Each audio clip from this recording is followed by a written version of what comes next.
ஒரு பொருந்தாத விஷயம் நடக்குது. அந்த பொருந்தாத விஷயத்தின் காரணமாக நாம துன்பப்படுறோம்.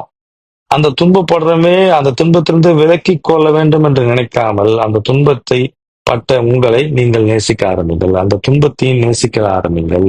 அந்த தன்மையில் இருக்கும் பொழுது என்ன நடக்குது அப்படின்னா, எவ்வளவு பெரிய சிக்கல்கள் நம்ம வரும்போதும், அதை எதிர்கொள்ள விதத்துல எவ்வளவு பெரிய சிக்கல் வந்தாலும் அதை கவனித்துக் கொண்டே இருக்கும்போது அதனுடைய தாக்கம் இல்லாம போகுது. அந்த துன்பகரமான வைப்ரேஷன் மேல போறோம். நமக்கு துன்பம் அதிகமாக வருவதற்கு முக்கிய காரணம் என்பது துன்பம் வரக்கூடாது என்பதும், துன்பத்தை வராமல் இருக்க வேண்டும் எதிர்காலத்தில் என்பதை நினைத்துக் கொண்டு அந்த துன்பத்தை தள்ளி விடுறோம். நம்ம தள்ளாம அந்த தன்மையும் ரசித்து நேசித்து வர வர வர அதன் தாக்கம் நமக்கு இருக்காது. ஏன்னா அந்த நேசிப்பு தன்மை வரும்போது அதிகமான உயரத்தில் ஹையர் வைப்ரேஷன் போகும்போது பிரபஞ்சமானதோடு இருக்கிறோம். அப்போ அந்த தன்மைகள் என்லைட்டன் பீயிங்னு சொல்லக்கூடிய தன்னுணர்வு பெற்றவர்களுக்கு புறச்சூழல் பாதிப்பு பண்ணாதா அப்படின்னா இவங்கள் அந்த பாதிப்பை அனுமதிக்க மாட்டார்கள். அந்த ரியாக்ஷன் மோட் இல்லாம ரெஸ்பான்ஸ் மோடில் இருப்பாங்க. அதாவது அதனோட எதிர்கொள்ளாமல் அதை